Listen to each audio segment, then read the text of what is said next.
What's going on in your world with contract issues? It's hard to read upside down when they change the form. That's a good point. The old form was really much more conducive to reading upside down. Okay, well, one item that Bill, Craig, and I were talking about this morning is, so we've got this closing cost credit in paragraph 5E. So if you were doing a closing cost credit in lieu of repairs, you initial there to basically activate that provision. When you activate that provision, you also need to update the offer and acceptance deadline in the contract, because anytime you're initialing after the fact, that amounts to a change in the contract, which means that you've had that final offer and acceptance at whatever that latest date is. So if this is a week or two after you were negotiating the original offer, you will also need to update your offer and acceptance deadline anytime you make subsequent changes. And don't forget, when you're doing this via DocuSign, DocuSign will authenticate the signatures by date. So whether you put a date field in there, you know, the DocuSign trail will show when those initials went on, and if that post dates the offer and acceptance deadline, and somebody were to challenge it in court, I mean, it would appear then that your contract is void on its face.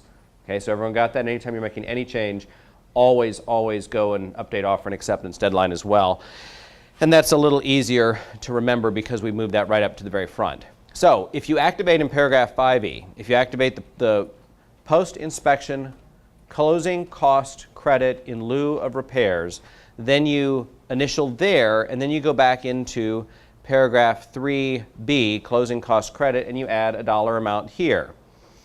So here's the problem, and we on the contract working group worked long and hard and talked to multiple local lenders about the best way to accomplish this. If you're an underwriter and you work in a cubicle and you never see daylight and you have no life, and you assume with every document that crosses your desk that somebody is trying to screw you over, how would you interpret the parts of the contract that I just said, that I was just talking about? You would interpret it as follows. We have just received word that the collateral that we are being asked to finance is defective in some way, probably dangerous and not suitable for human habitation. Therefore, if we see that somebody has initialed that we're getting a closing cost credit and that the closing cost credit is specifically in lieu of repairs pursuant to a home inspection, we're going to assume that the property is about to collapse on itself and we will not finance it. You know, there's only so many dollars that a lender can use for closing costs and prepaids. And so if on a given loan the maximum amount is $3,500, and on some loans it's a lot less than that. Some loans it's going to be $2,000, $2,500. Well, if you've already asked for $2,000 in your initial negotiations for closing costs and prepaids, and then you had another $1,500 of stuff that came up in the home inspection that you were hoping to resolve by way of a closing cost credit, you can't do it. You're already limited. You're already capped out. So that does mean, with that being the case, and that's really been the case before this new contract revision, because what we were doing is we weren't ever able to use the repair credit provision on the old contract. We were always having to do a closing cost in lieu of repair credits. And we were still running into the same issue if the original contract already had a closing cost credit on it. This does provide another reason to encourage sellers to do pre-listing home inspections. Because what we're finding more and more is if the underwriters are going to look at a closing cost credit in lieu of repairs that follows an inspection, and they're going to look at that and say, oh, so what this means is we're being asked to finance fundamentally defective collateral that obviously poses a serious threat to human life and safety, which of course is almost never the case, but they always have to assume worst case scenario, so that's how they read it. If that's the case, you're not going to be able to do post-inspection closing costs with any lender that looks at it that way. That means you're going to be stuck either doing the repairs or buyers taking it as is, which means that you're better off doing pre-listing home inspections, which minimizes the possibility of surprises, and in minimizing the opportunity for surprises means that you're a lot less likely to have to deal with repairs or closing cost credits. So we worked for hours and hours and hours to come up with this very, very specific scenario for the post-inspection closing cost credit in lieu of repairs so that we can now not use it. 5E, Pete? again, that post-inspection closing cost credit. So you're fine. Applicable. Right. Now that that's being viewed as a problem, how do we handle it? If we in fact have a repair right. or a credit that comes as a result of the post-inspection agreement, don't do it. Have a repair credit or a credit that comes as a result of the post-inspection agreement? Don't do it unless you check. Don't do it unless you've checked with the lender is what it amounts to. Because unless you check with the lender. Because couldn't it be misrepresenting if we in fact have one and then don't initial? Oh yeah. So if it's being done post-inspection, you'll need to initial it here. And it's not, there's two issues, Pete, and so it's a good question. There's two issues. It says, one issue is the hiding it from the lender. That's a problem in and of itself. It's one of those things of if you're hiding something from the lender that if you weren't hiding it, you know the lender wouldn't let it go, wouldn't approve it. Therefore, you're hiding it to get it approved. There's a mortgage fraud concern. So that's one part of the concern.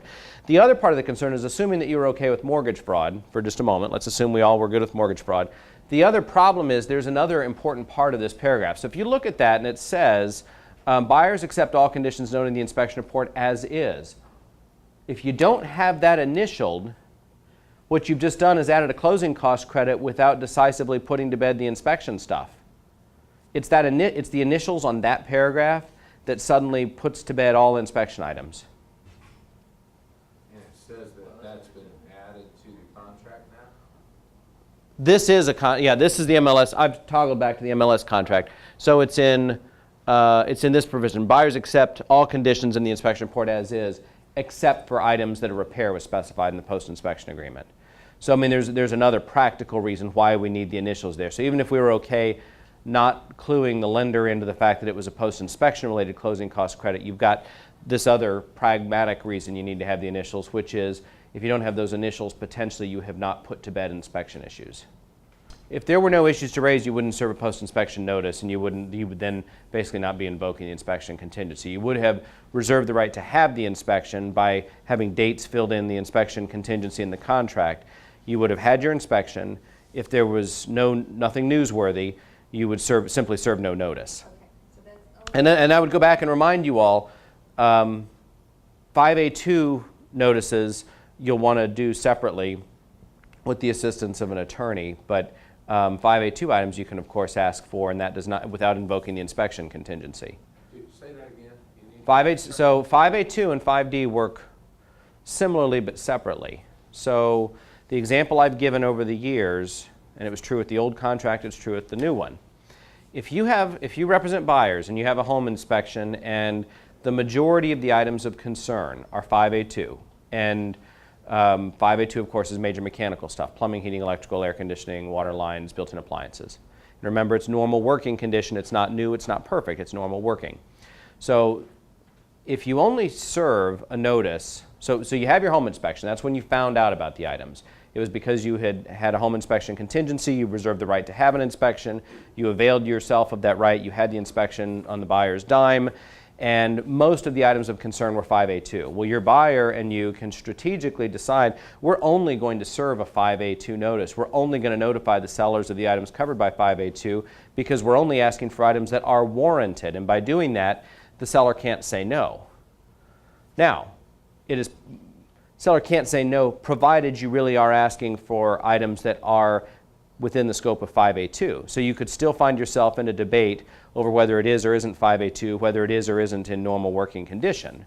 And that's where you get into stuff like it's old, but it works. So remember, you're not immune from getting into a debate on it, but if it's a pretty black and white issue, like that GFI does not work or that outlet is dead, you know, it either is or it isn't. If it's one of those sorts of items, it's a pretty easy slam dunk, serve a 5A2 notice. Now, the thing to be aware of is most inspections have a combination of 5A2 and non-5A2 items. So if you're in the big examples of non-5A2 items that you could only ask for by invoking the inspection contingency are roof, structure, foundation, windows, any of those things. So none of those are 5A2. So if you have any headline items in your home inspection that fall into any of those categories, you have no choice but to serve a post-inspection notice. Now what has changed with the new contract is before I had warned people, be very careful because once you serve a 5D notice, you can't take it back. Once you invoke the inspection contingency and serve a notice under the inspection contingency of unacceptable deficiencies, the danger before was if a seller decided because he has cold feet or because he thought there was another buyer waiting in the wings who would have paid more, once you serve that notice, you can't unring that bell and the seller just has to sit on his hands, not sign a post-inspection agreement, wait for the contract to terminate, and then go sell it to somebody else. Well, now you have the unring that bell option in the new contract. You can initial the option for I take it all back. Because if you found out the seller said, nope, I'm not doing any of it, and I dare you to walk because I got somebody else waiting to buy it, and your buyer suddenly realizes, okay, on second thought, we don't need any of those items done. You can unring the bell with this new post-inspection form, which you could not do before. Therefore, the stakes aren't as high. Before, my caution was, if you put one toe in the water of 5D, when most of your items were 5A2 items, but there was one little thing that was not 5A2, and therefore you served a post-inspection notice, you know, did you, over one fogged window on a 7-year-old house, did you really run a risk not getting the house for the one fogged window when everything else, I know, when everything else was dead GFIs or leaking drain lines, and that could have been 5A2. Well, now the stakes aren't as high because you can take it all back. And you can say, I don't want to do this anymore. You can also fast-track termination.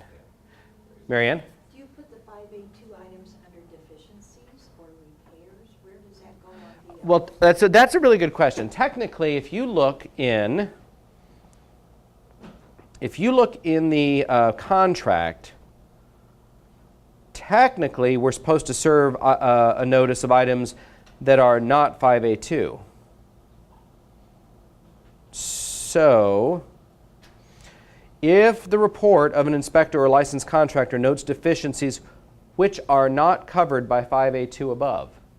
So technically, it's saying you're going to put only the non-5A2 items in the post-inspection agreement, and 5A2 items you would address separately. Personally, I have no problem if you go ahead and lump all the 5A2 stuff in. Where would you put it? I would still put it in the unacceptable. Oh, you'd serve a separate letter, just a separate letter saying the file. Because remember, Who sends it, the attorney, or I mean, you type? either the attorney or the buyer, but remember the notices are always from party to party, not from realtor to realtor. And the new contract very explicitly says notice from realtor to realtor is not notice at all. But other than that, everything else operates the same, and that was merely a clarification. It wasn't intended to change the operation of the paragraph. Brian's question about if your client doesn't have an attorney, you need to serve 5A2 notices. Remember, 5A2 notices are lower stakes than inspection notices. Inspection notices you have to serve by a very specific deadline that is usually relatively soon after you sign the contract. I mean, 2 or 3 weeks, as quickly as you can get the home inspection. If you miss that deadline, you have waived your entire home inspection contingency rights, which is a very, very big deal. 5A2 items, of course, are less high stakes because you can serve a 5A2 notice right up until closing. So you don't have the deadline sensitivity, and it's not as big a deal. Now, if there's any chance that a 5A2 item, remember how I talked about earlier, you may think, well, this is covered by 5A2 only to ask for it, and the seller or the seller's attorney says, well, yeah, it's an electrical issue, but it's a 50-year-old house and it's in normal working condition for the 50-year-old house. Anything that is even possibly debatable, you'll want to just put into the home inspection contingency. If there's any possible way that the other party could argue back that it's really not 5A2 because whatever it is isn't perfect, but it's in normal working condition. But again, I personally don't have a problem putting 5A2 stuff into the post-inspection form. So at the top section, you list everything from your inspection that was unacceptable. And then if you're asking for it all to be repaired, we're not asking for credits, because remember, we've just spent the first few minutes talking about how credits can be unworkable for a variety of reasons, mostly because of evil lenders. But if we're going back to only repairs, you're going to have a repeat. So the top portion of the form, which will have the unacceptable deficiencies, is going to be filled out with the deficiencies. And then this section right down here is going to look like a carbon copy. And in fact, you can literally copy and paste. If these are the things that are unacceptable and you're asking for repairs only, no credits, repairs only, you can just paste right down here, these are the things that are going to be repaired. The only difference would be if you're citing an unacceptable condition and some of those conditions have 2 or 3 different possible ways somebody could repair them, i.e. the hillbilly way and the nice way, and you want the nice way because you don't want dueling banjos playing when your client moves in, then you would want to actually specify, that was a joke, it's okay to laugh. then this would be where maybe you'd want to put in a tiny bit more detail. But remember, And people often don't read the boilerplate. The realtors often are guilty of not reading the boilerplate language. Remember, it already says in the boilerplate language that everything you put down below there is going to be repaired in a reasonable and workmanlike manner. So you don't need to put in repair such and such, repair such and such. If you just list the defects, the boilerplate language already says it's getting repaired. The only issue where you may want to provide additional detail is if it is something that could be repaired 2 or 3 different ways, and you know there is a very specific way you're wanting it repaired. Then put the detail there. A common issue that comes up here, I don't mind if people want to reference a repairs needed summary or an attached document, because oftentimes by the time you were to type in all the detail of the observations themselves, I mean, you'd be typing an essay that would way more than exceed the amount of space here, and I put more space in this form than the previous one had. Just be aware, if you're going to reference an outside document, you should do so very, very clearly and specifically, and think of it as, if this lands on an attorney's desk who's never been in the house and maybe has never met the client, will this make enough sense that there is no question what we are asking for? And so when I say specific, don't say items 1, 3, 5, 7, and 9 from Master Spec Inspection Report. I would instead say the following items from the repairs recommended summary section, if that's what that particular report calls it, or the repairs needed summary section of the Master Spec Inspection Report dated July 17, 2013, a copy of which is attached here too. Then reference the numbers and attach the repairs needed summary, whatever part of that you just referenced. Because you do not want to have an attorney or anyone else having to play, mix and match with documents later on. And one of the things that I've talked about here before, a little pop quiz, what's the biggest reason we want to be that specific with the inspection report instead of just listing the item numbers? Why do we want to attach the repairs needed summary? Multiple inspections and multiple versions of the same inspection.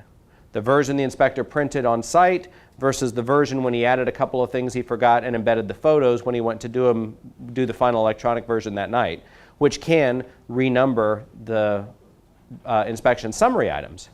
So it's critically important that everything needed is attached right there. So if you want to take the shortcut, which is fine, be very, very, very specific and then attach the repairs recommended summary. The very last subject I want to cover briefly is a follow-up. I had said that, 2 or 3 months ago, we were going to have legal counsel review listing agreements and put together 3 exciting flavors. One would be easy out listing agreement, so it can be terminated essentially on demand with X number of days advance notice. That's the type of listing agreement I've used for the last couple of years. 30 days written notice is what it has, but no penalty. So with or without cause, no penalty, 30 days notice. Flavor number 2 is seller is going to pay a sum of money up front, and this would be the front end termination fee. They pay a sum of money up front, and if they withdraw the listing or terminate it prior to its stated expiration date, they will forfeit that upfront money as liquidated damages.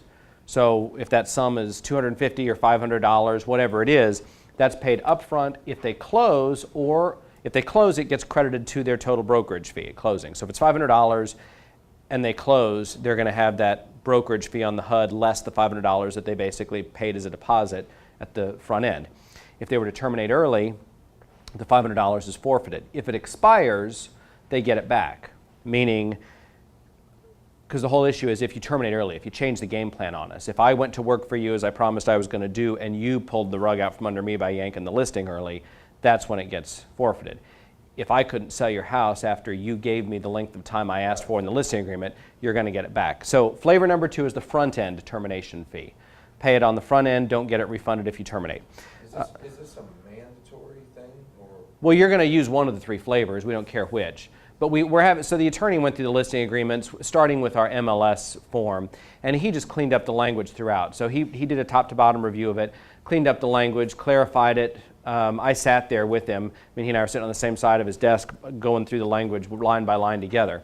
Flavor number 3 is the back-end termination fee. So this listing agreement should run for a period of X. However, it may be terminated early, with payment of X number of dollars. So that would be, it's shown in there what it would cost to terminate it, and you would collect that at the time of termination. So you'll have 3 flavors to choose from. What's the third flavor? That was a third flavor. Easy out, no fee. Oh. Front end, back end. Easy out, no. Right. I thought you were talking about the other easy out thing. Nope. Questions? I've got 2 situations where I've been involved with transactions or real close to them where agents guarantee to buy a house if it doesn't sell. And neither of them sold, and neither of them purchased the house, and I lost a deal from their lister buying my listing because they didn't do what they said they would do. Recently? Sounds like a great ad to put on TV. Two different offices. Wow. Wow. So they guarantee they'll buy the house, but Somebody relied on that to the point of making an offer on something else and had it all fall apart. I don't know if they relied on that, but that's why they called them. That was the reason that they got the listing. I don't know if they agreed on I don't think they ever agreed on that discounted price. Right. But that was the come on. That's what got the they phone to listed ring. them, and neither one of them happened, and both these people are stuck with houses that did not sell. So I don't know how you share that when you're competing, but you can do it in a generic way. I would think that if you're competing with an office that does that, I don't know of anybody that has purchased a house that they have guaranteed to purchase. I don't know of it happening one time. McDonald may have done Yeah, it, he did. but it's rare. Ate his lunch on it. Yeah. I get on there and pull up and show them their listings and how long they are. Right. How many days on the market they are.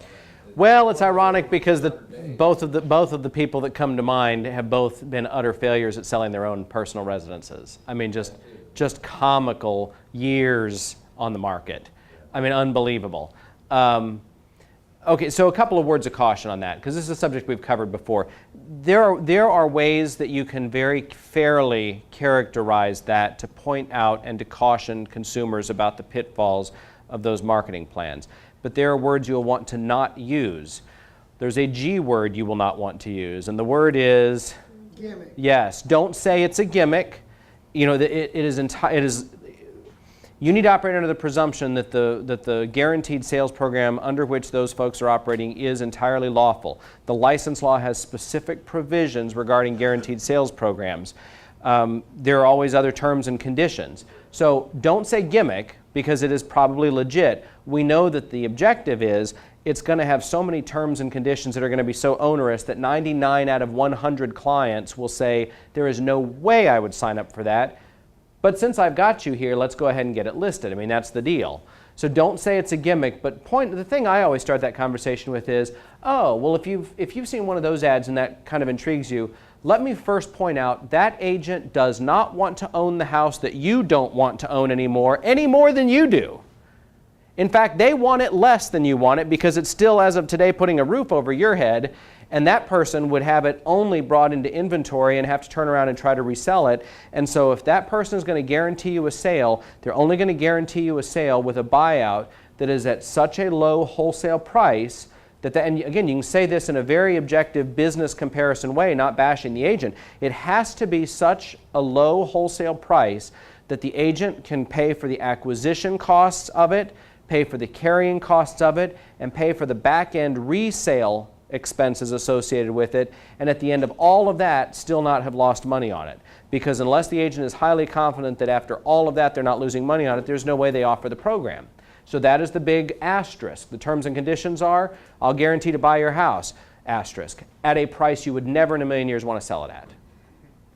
So there's, I think, a totally fair way that is not going to get you into trouble for defaming somebody. Any questions on that? All right, so we covered social media, covered listing agreements. Stay tuned for the listing agreements. Those should be out in the next few weeks.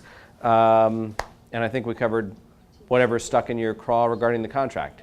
There's a lot of advertising on there that Brian's doing that's saying, on WDWS especially, and it really reiterates, it'll let you out of the contract for no charge at any That's time. a great ad, isn't it? I mean, it ain't bad. It It ain't bad. It's been interesting when our agents have heard from the clients that have complained that they've been waiting for weeks and weeks and weeks to get their house relisted with one of our agents because his team wouldn't do the paperwork. I wonder if he refunds the $700 fee that he charges them per transaction for listing. Charges 7% and $700 transaction fee and gets it. Sometimes. Well, Thanks for being here, guys. I appreciate it. This is very exciting to come back to a new hole in the wall.